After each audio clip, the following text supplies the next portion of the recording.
Mateo capítulo 9, versos 35 al 38, una vez que el apóstol Mateo ha establecido la identidad de Jesús como el Mesías, tanto en su nacimiento, en su tentación, en el inicio de su ministerio, ahora hay una transición de las pruebas que determinan que Jesús es el Mesías a la misión que Jesús manda o que comisiona a sus discípulos, a los que le habían seguido muy de cerca. Mateo capítulo 9, versículos 35 al 38.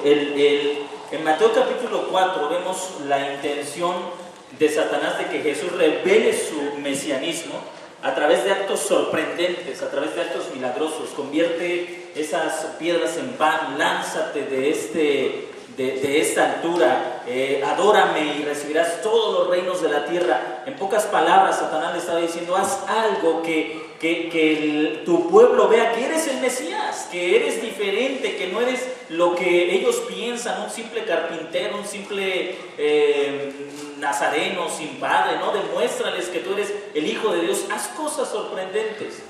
Pero Jesús se rehúsa a todo eso. Y nos damos cuenta cómo incluso en el andar y en el desarrollo de su ministerio, Jesús manda explícitamente a algunas personas que no digan quién es Él, como en el caso de los ciegos y en el caso de otros que reciben algún milagro de parte del Señor. Él les ordena explícitamente: no digan quién soy yo, porque ellos deberían creer en Jesús como Mesías sobre la base de lo que el Antiguo Testamento hablaba sobre Él, y no sobre actos espectaculares, actos milagrosos. Ellos tenían que creer, y creo que esto es un principio para nosotros como cristianos. ¿Cuántas veces pensamos que Cristo está en una iglesia? Y muchos dicen así, que una iglesia debe haber milagros, debe haber acontecimientos espectaculares como una evidencia de que Dios está ahí, debe caer aceite del cielo, oro en tus manos, debe haber cosas espectaculares para que la gente sepa que el Señor está en medio de nosotros. Y creo que ahí aplica lo que Jesús narra en una de sus parábolas acerca de acerca de Abraham y de el hombre rico que muere sin fe en el Señor. A los profetas tienen que les crean a ellos. Si la gente no cree en la exposición clara de las Escrituras, lo único que busca es entonces un circo, es un espectáculo, es emoción, pero no buscan conocer realmente al Señor. Evangelio de Mateo capítulo 9, versos 35 al 37, la Escritura dice: Jesús recorría todas las ciudades y las aldeas, enseñando en las sinagogas de ellos y proclamando el Evangelio del reino y sanando toda enfermedad y toda dolencia. Y viendo las multitudes, se le enternecieron las entrañas por ellas, porque estaban agotadas y abatidas como ovejas que no tienen pastor. Entonces dijo a sus discípulos: a la verdad la mies es mucha, pero los obreros pocos. Rogad pues al Señor de la mies para que envíe obreros a su mies. La misión apostólica es el tema que vamos a considerar en esta tarde. La misión apostólica. Hay dos aspectos que vamos a considerar. Primero, la compasión de Cristo por su pueblo como la base de la misión.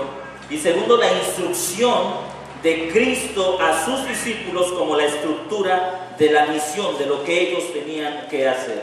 Algunos historiadores, algunos comentaristas tratan de ubicar cronológicamente estos acontecimientos. Como ustedes ya se han dado cuenta, para Mateo el problema no es el desarrollo cronológico, sino el desarrollo de temas. Nos lleva de menos a más. ¿Por qué Jesús tiene reclamos mesiánicos? Bueno, nos da todas las evidencias de por qué Jesús hace este reclamo mesiánico. Todo lo que Él hace nos dirige hacia un punto. Jesús es el Hijo de Dios. Jesús es el verdadero Israel, es el verdadero hijo de David, es el verdadero hijo de Abraham, es el verdadero pueblo del pacto. En Jesús se cumplen todas las promesas del Antiguo Testamento. Así que para Mateo no es tan importante la cronología, el tiempo, pero sí los temas.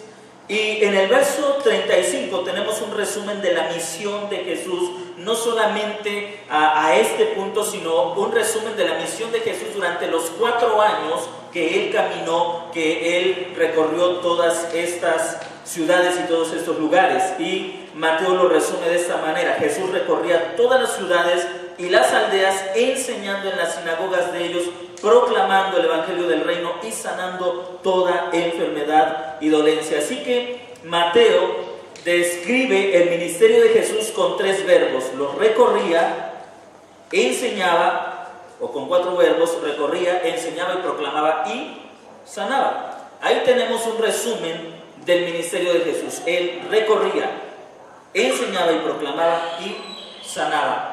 Así define Mateo el trabajo de Jesús. Y en algún punto, algunos comentaristas dicen que 2 años después, recuerden ustedes que cuando Juan el Bautista es apresado, lo que hace Jesús es ir al otro lado del mar de Galilea, que ya lo estudiamos en los capítulos anteriores. Luego, estando ahí, algunos consideran que aproximadamente 1 año, en ese tiempo, ustedes recordarán que una de las cosas que hace Jesús del otro lado de Galilea es liberar a los endemoniados, y luego la gente de Decápolis le dice: no queremos que estés aquí. Así que Jesús regresa a Galilea, a esta tierra, y ahí desarrolla su ministerio, y luego ahí la gente le dice: no queremos que estés aquí. Y más o menos algunos dicen tal vez en esos 2 años de su ministerio es cuando Jesús comisiona y envía a sus 12 discípulos con ya esta misión apostólica. Algunos lo ponen a 2 años, otros dicen antes, otros dicen después. En realidad no tenemos una certeza, pero sabemos que lo hizo. Él lo hizo. El verso 36 y 37 nos da la base. ¿Por qué Jesús comisiona a los 12? Esta también es una perspectiva resumida. Cada vez que Jesús recorría alguna aldea, alguna población, alguna ciudad, encontraba lo mismo: un pueblo que había sido heredero de pactos, hundido en la total desesperanza, en completa miseria, en completa pobreza, personas endemoniadas, otras enfermas, otras esclavizadas, y una religión que no había podido dar fruto de salvación en todas estas personas que buscaban la salvación.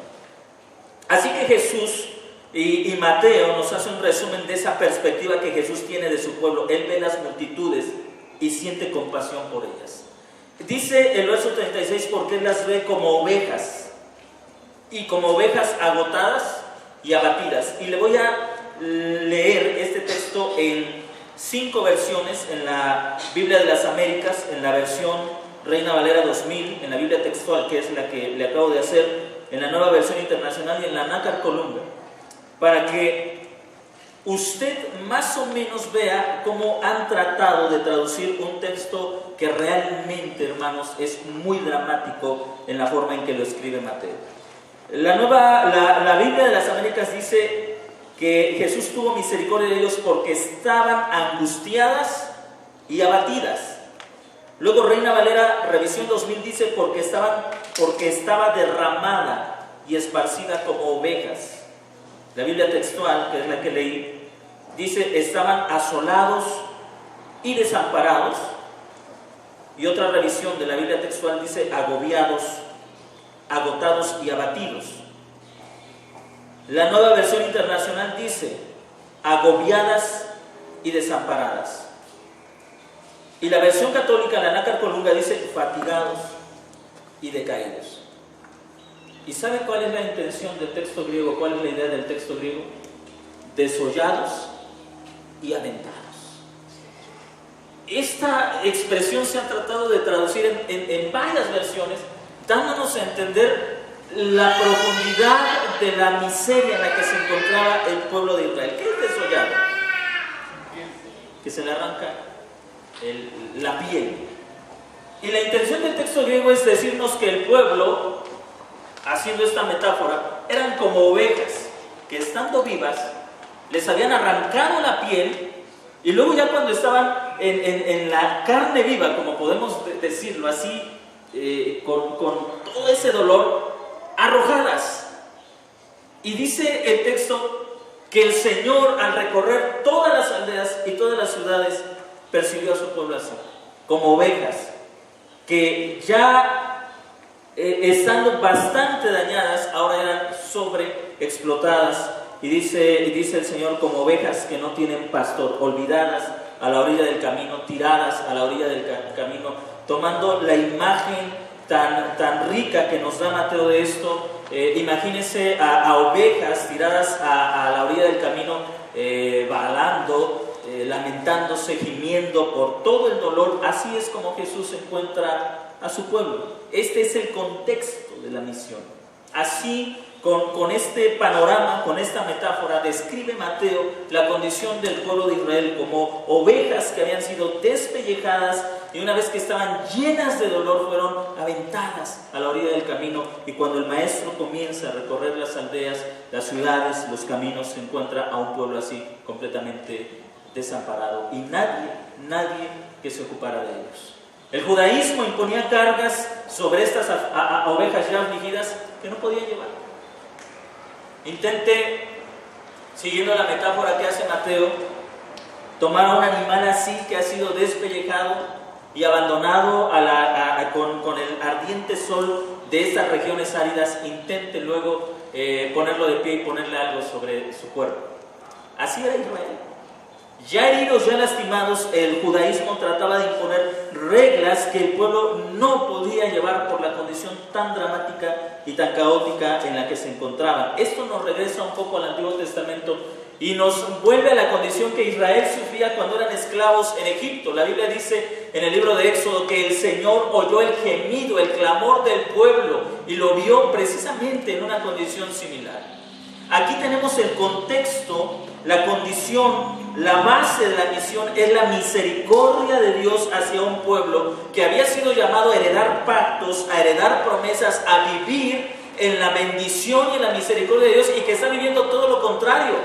Un pueblo que fue sacado de Egipto e introducido a la tierra prometida que fluye en leche y miel para que disfrutara de la presencia de Dios expresada en el tabernáculo, en el sacerdocio, en los sacrificios y que ahí vivieran en paz y en prosperidad. Y cuando viene el Mesías se encuentra con un pueblo arruinado, en bancarrota, desolado, humillado, angustiado por todas las condiciones que ellos habían atraído sobre sus propias vidas a causa de haber quebrantado el pacto.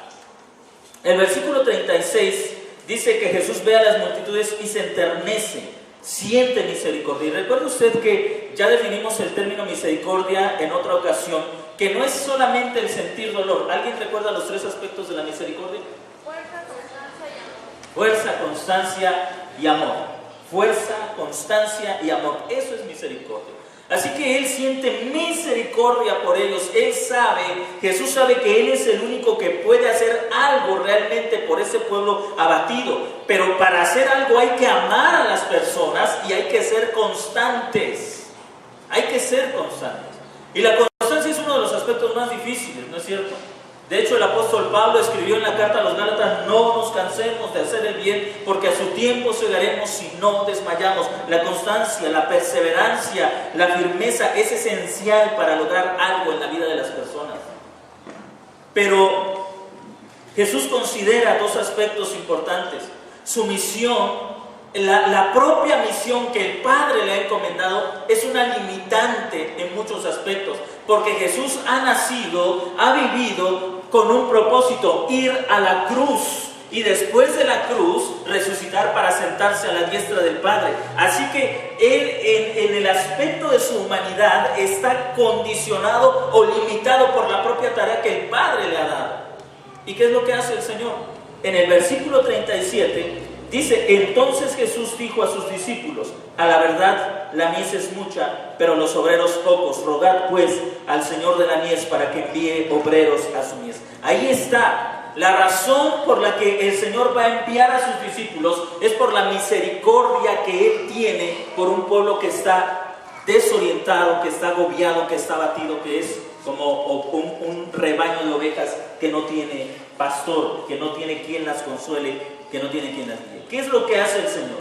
Número uno, llama a sus discípulos.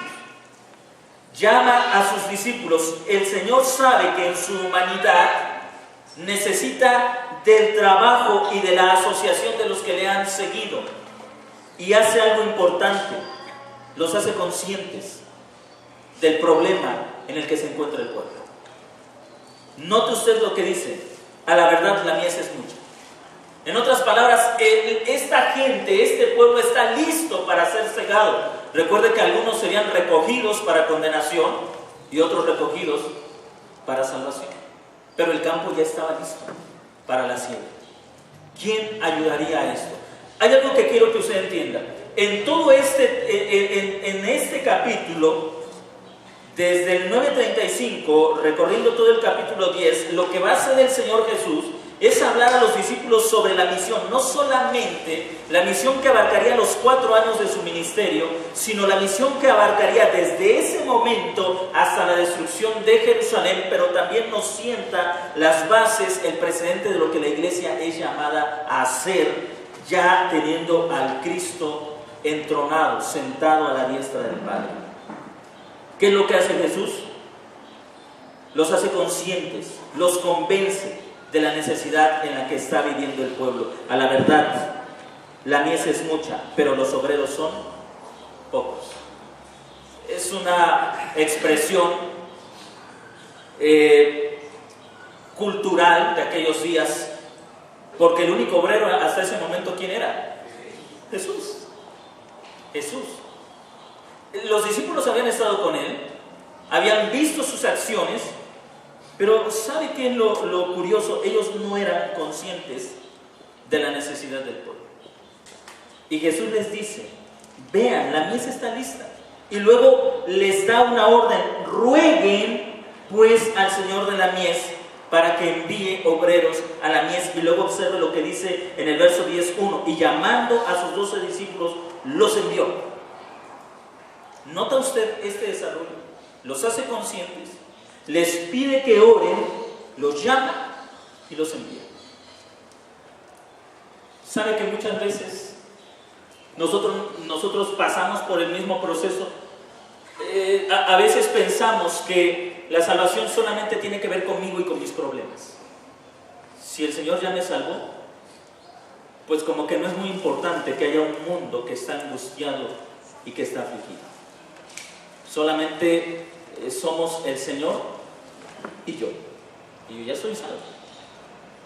Pero lo que hace el Señor Jesús, y creo esto es un principio para todos nosotros, es que una vez que les enseña la necesidad del pueblo, les da una orden: rueguen pues al Señor de la mies. ¿Qué pasa cuando nuestros ojos son abiertos y nos damos cuenta que vivimos en medio de una sociedad tan necesitada de Dios? Lo primero que puede pasar es o que nos frustramos o que nos volvemos cínicos. Sufre porque quiere. Qué bueno que le pase eso, se lo merece.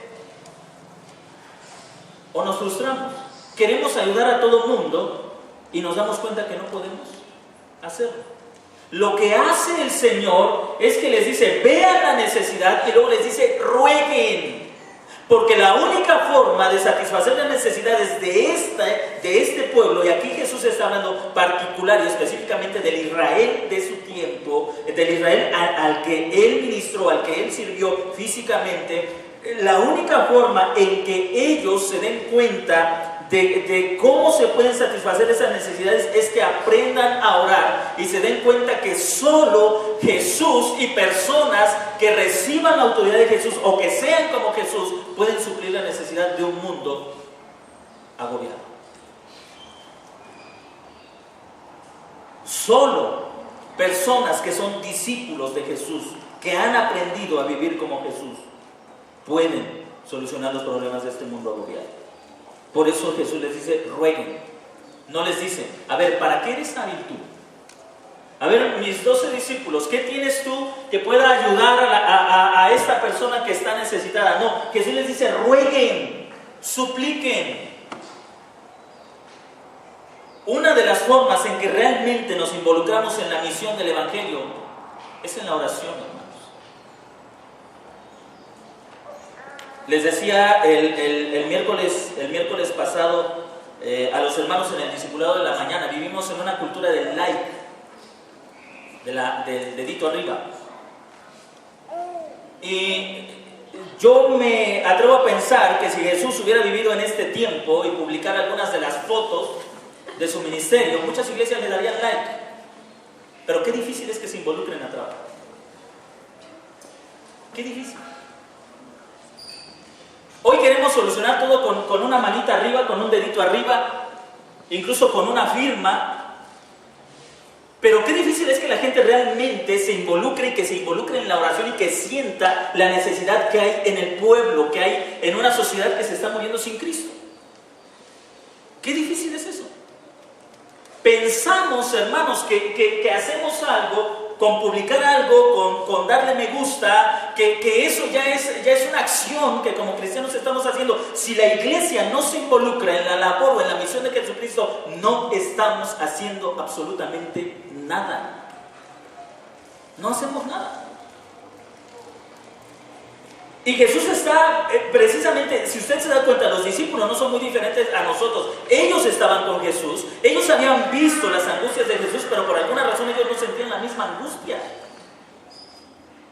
Ellos habían visto a Jesús sentir angustia por un hombre endemoniado, por un hombre ciego, por una mujer presa de una enfermedad de 12 años. Ellos lo habían visto, probablemente se habían alegrado por lo que él hacía, pero ellos no sentían la misma angustia que Jesús estaba sintiendo por un pueblo agobiado. Y Jesús les dice: rueguen, rueguen, porque la oración, porque el ruego, porque la súplica nos hace realmente sentir y experimentar el corazón de Dios y el amor de Dios por su pueblo que está perdido y que está batido. Y ahí tenemos, ellos tuvieron que haber rogado, tuvieron que haber hecho caso de esto. Por eso, en un discipulado que estamos llevando en San Pablo, le decía a las hermanas, la oración es muy importante porque nos hace sentir el sufrimiento de otras personas. Nos hace sentir el dolor de otras personas. ¿Sabe por qué muchos de nosotros no sentimos esa angustia de ver a tanta gente sufriendo? Porque simplemente no oramos. No oramos. La oración es conveniente solo cuando estamos pasando por un problema, cuando estamos pasando por una aflicción. Entonces oramos porque soy yo el que está sufriendo. ¿Sí me está entendiendo? Soy yo el que sufre. Así que como soy yo el que sufre, entonces oro. Pero si yo no sufro, yo no oro.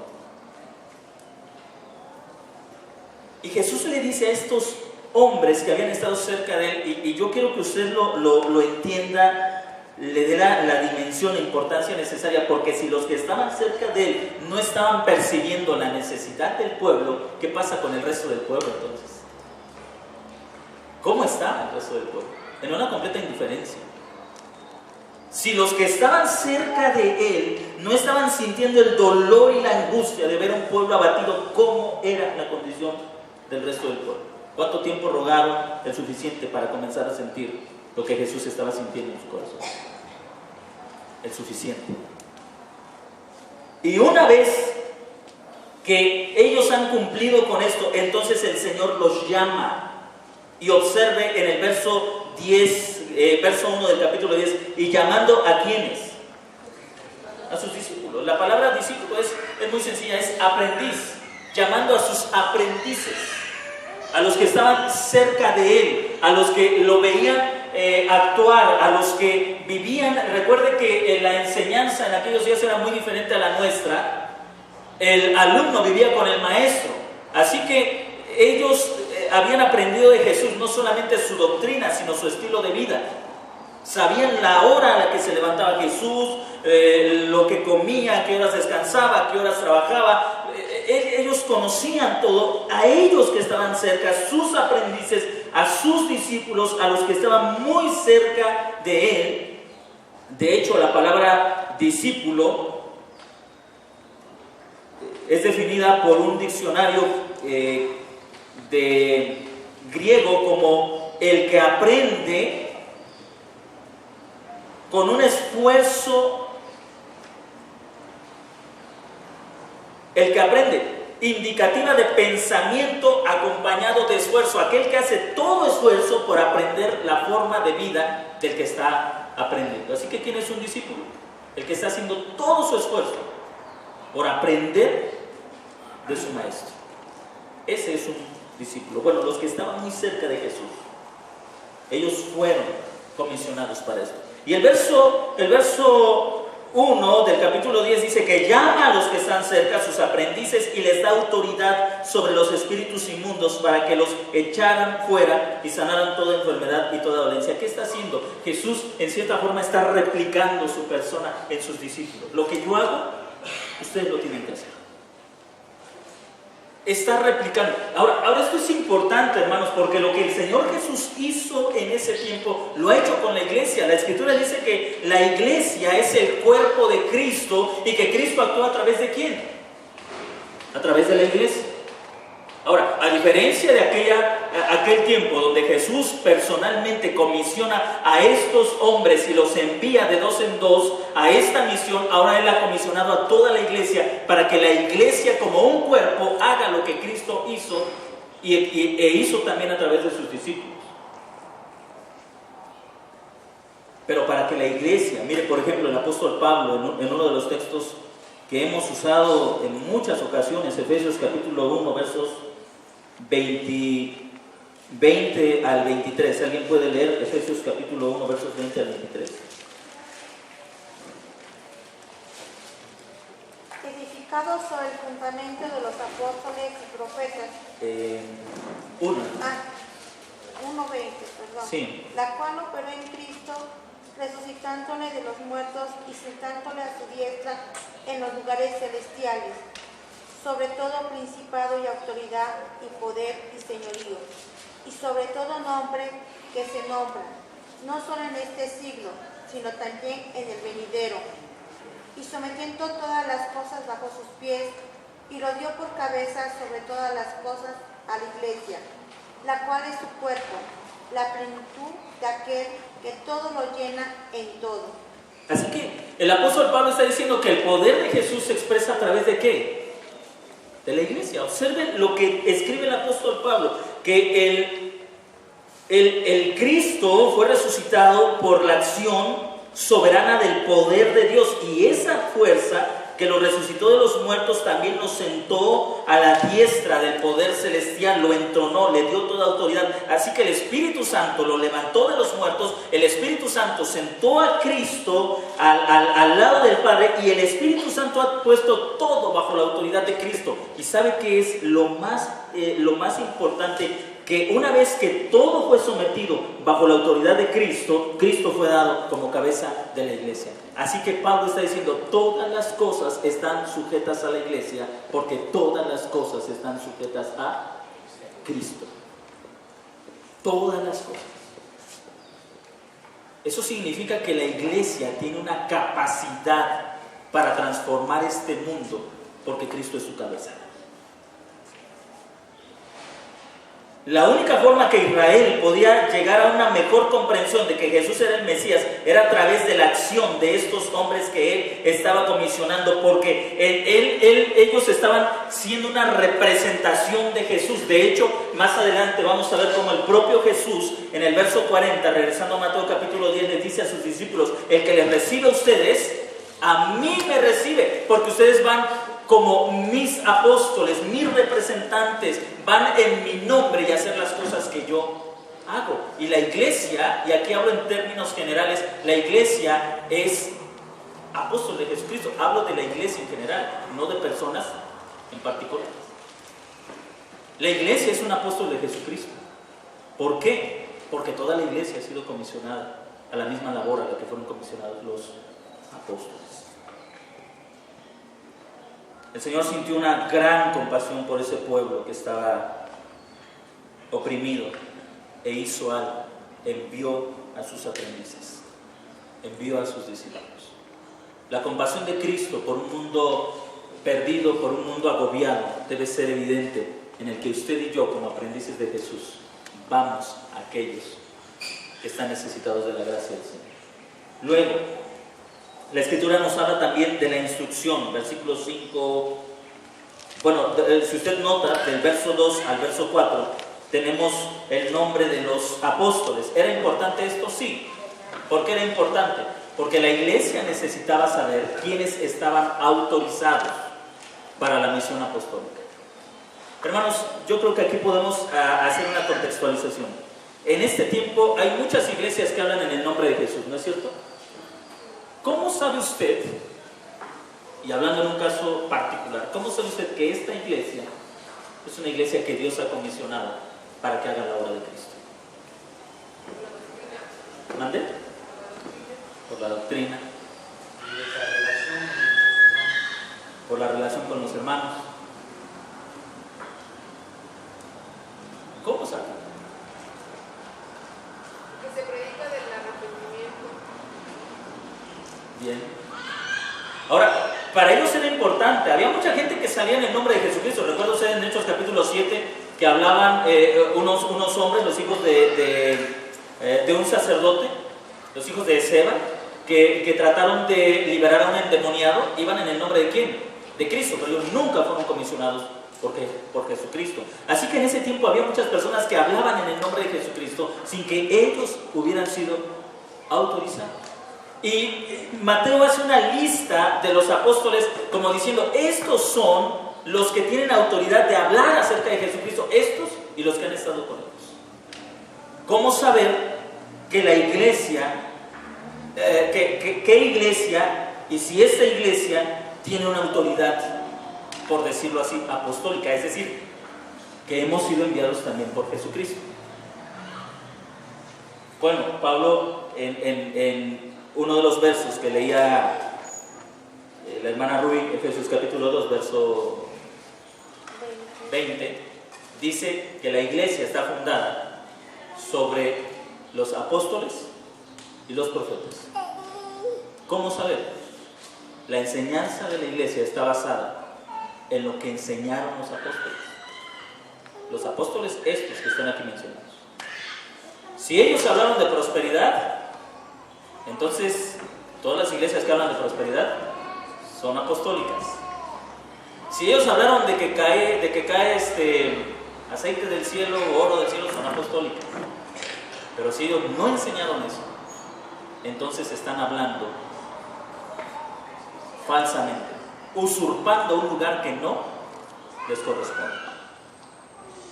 Luego, del versículo 5 al versículo 15, tenemos ya las instrucciones esenciales.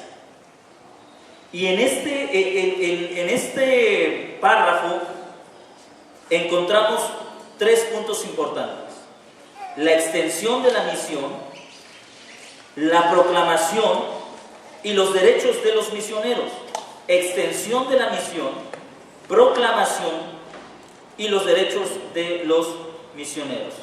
Versículos 5 y 6. A estos 12 envió Jesús y les ordenó diciendo: no vayan a los gentiles ni entren a la región de Samaria, sino id antes a las ovejas perdidas de la casa de Israel. Les encomienda una misión y les pone límite: no vayan a estos lugares, ni gentiles ni samaritanos. ¿Por qué? Bueno, Jesús da la respuesta: porque las ovejas perdidas de Israel son importantes en esta etapa. Jesús había sido enviado a Israel, no a los gentiles y no a los samaritanos. ¿Quiénes fueron comisionados a los samaritanos y gentiles? Pablo y la iglesia posteriormente. Sí, cuando Jesús asciende, entonces dice: vaya a toda nación. Y en Hechos dice: comenzando por Jerusalén, a Judea, Samaria y los gentiles hasta lo último de la tierra. Pero ahora no era el momento, no era el momento de ir a esos lugares. Hay muchas razones de que la Escritura nos da por qué no era el momento, pero lo esencial es porque era el pueblo el que necesitaba en esos momentos entender a Jesús como el Mesías. Era importante eso. Luego en el versículo 7 y 8 tenemos el mensaje. ¿Qué es lo que deben hablar cuando vayan? Proclamen que el reino de los cielos se ha acercado. En otras palabras, que el Mesías ha llegado. ¿Cuál debe ser el mensaje de la iglesia? El reino de los cielos se acerca. O el reino de los cielos ya está. Y la esencia del reino de los cielos es Jesucristo mismo. La predicación del reino es predicar al Rey, que es Jesucristo. Así que se les da un mensaje. Si ustedes notan, Lo que Jesús hablaba, lo que Juan habló, lo que Jesús habló es lo que se le encomienda a los discípulos hablar y lo que se le encomienda también a la iglesia hablar. ¿De qué debemos hablar? Del reino de los cielos y del rey de ese reino, Jesucristo. Ahí tenemos el mensaje. Luego tenemos los derechos de los misioneros. No se provean de oro ni de plata, ni de cobre en sus cintos, ni de alforja para el camino, ni de 2 túnicas, ni de sandalias, ni de bordón, porque digno es el obrero de su alimento o de su salario. Aquí tenemos también una instrucción. Esto, hermanos, está muy relacionado con la cultura. Todos los que trabajaban en el sacerdocio tenían que entrar al templo sin hacer evidente que se dedicaban a otra cosa, sino solamente al servicio del templo. Si usted recuerda, en el Antiguo Testamento, de todas las tribus de Israel, una sola no tenía derecho a tener casa ni tierras. ¿Quiénes eran? Los levitas. Así que cuando el levita entraba al templo, no podía llevar una bolsa con dinero, porque entonces eso diría, ¿eres levita o eres comerciante? ¿Sí me está entendiendo? Y se establece un principio. A mí me parece impresionante esto, porque nos está enseñando que el trabajo, que la predicación del Evangelio es un trabajo. A veces hay personas de algunas otras iglesias que no conocen el trabajo que realizamos, y luego me llaman por teléfono y me dicen, hermano, ¿qué hace usted? ¿Está usted descansando? Piensan que porque estoy en mi casa estoy descansando. Les digo, no, estoy trabajando, estoy preparando las predicaciones, pero piensan que el trabajo pastoral es un eterno descanso, como tu jubilación anticipada. Y lo que está haciendo Jesucristo es mostrándole a este pueblo que la predicación del Evangelio es un trabajo como cualquier otro, y quizá con resultados mucho mejores que cualquier otro trabajo. Lo que está haciendo el Señor Jesucristo es comparar el trabajo misionero de estos 12 con el trabajo de los sacerdotes. Le está dignificando esta labor. Ellos iban a ser menospreciados por este pueblo. Esta gente respetaba a los fariseos, respetaba a los sacerdotes, pero no iban a respetar a estos discípulos. Y lo que está diciendo Jesús es, hagan lo mismo que hacen los maestros y que hacen los sacerdotes. No se provean de oro ni de plata. Es decir, no se dediquen a otro trabajo que les dé esos recursos. No lo hagan. No lleven alforja para el camino, no lleven una mochila con alimento, no lleven 2 túnicas, lleven solamente una, no lleven sandalias, ni lleven bolsa, o sea, no hagan provisión de nada, porque al trabajo que yo les envío, ese trabajo tiene que sustentar. ¿Nota usted esto?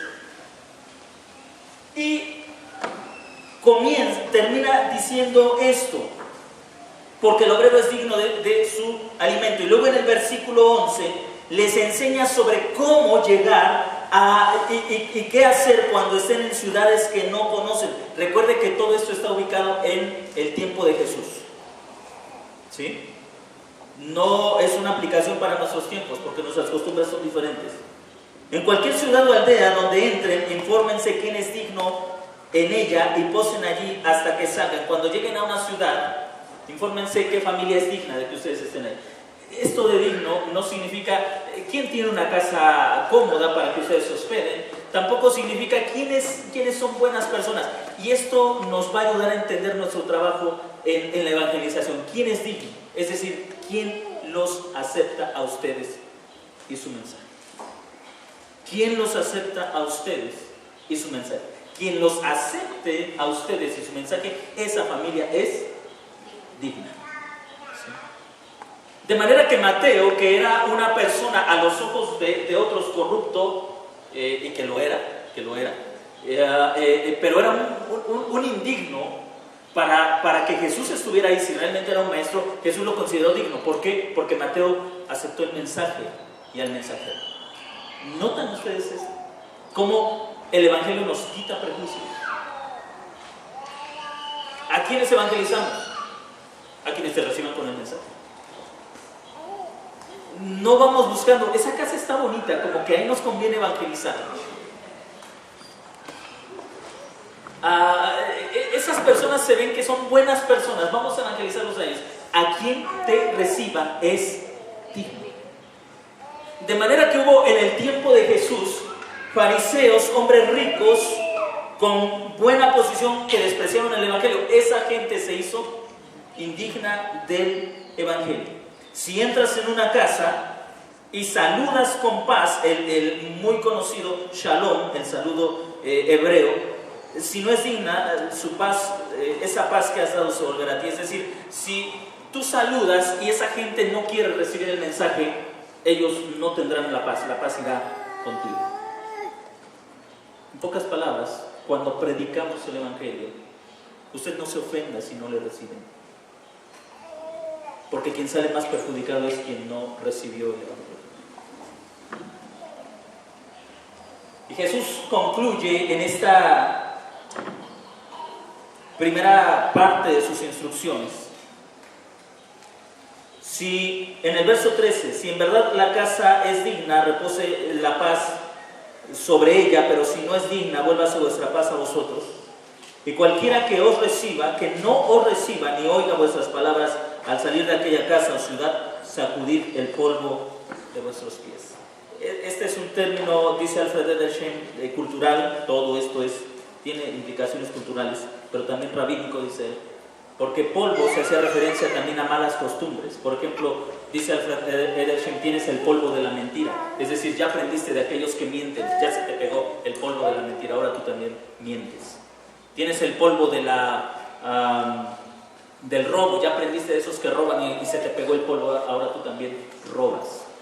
Así que polvo era una alusión a costumbres, y esto tenía que ver con esto. Tú no recibes el Evangelio, entonces eres indigno, eres un impío, y yo no quiero que nada de tus costumbres se me pegue a mí, así que sacudo el polvo y yo me voy de tu casa. Yo no quiero nada de tus costumbres como tú no quieres nada del Evangelio. Y eso, hermanos, es importante.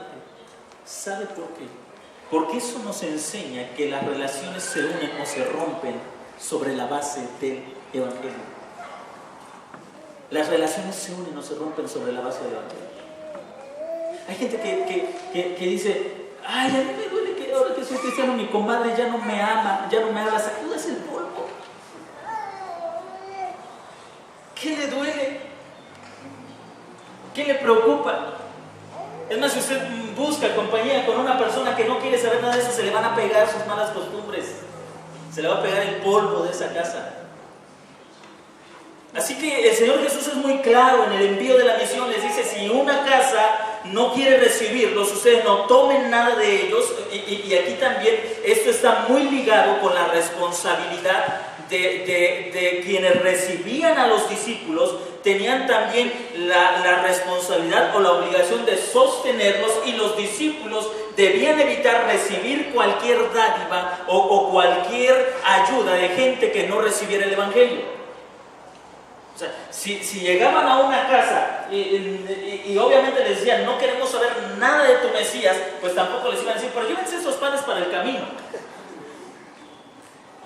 No.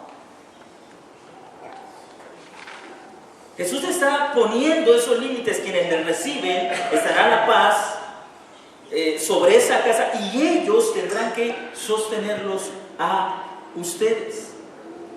Nota, creo que esta primera parte, hermanos, donde el Señor envía a sus discípulos, es fundamental en la aplicación que tiene sobre la importancia de la misión, de la extensión del Evangelio por parte de nosotros como iglesia.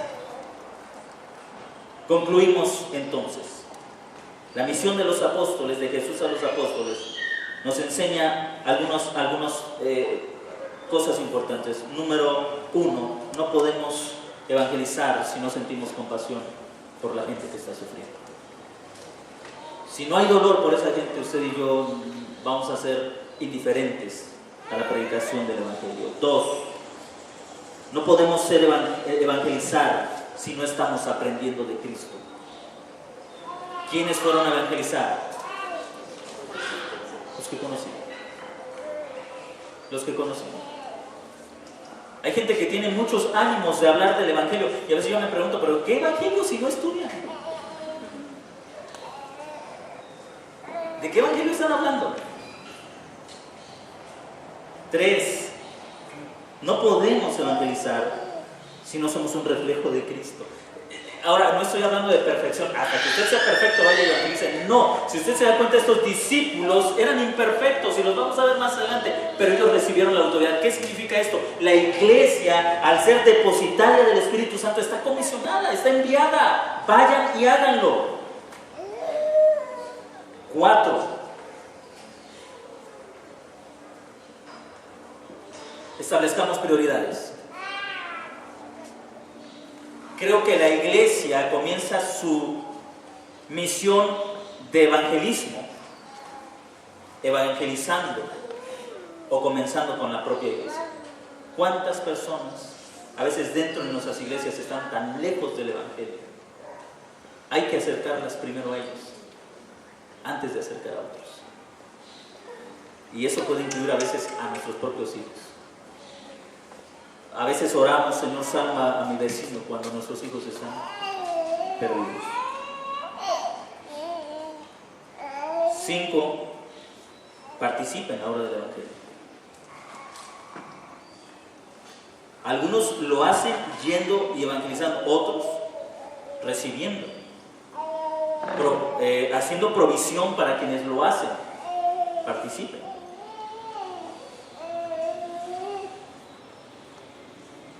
Y por último, aprenda a distinguir quiénes son dignos del Evangelio y quiénes no. ¿Quiénes son dignos del Evangelio y quiénes no? Y hay ocasiones, hermanos. Y Jesús lo dice más adelante en el verso 34. Hay ocasiones en que las relaciones se rompen. Y esté preparado para eso.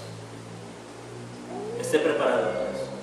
Para el momento en que el familiar, el amigo, le dice, yo no quiero más ser tu amigo, no quiero ser más. Esté preparado para eso.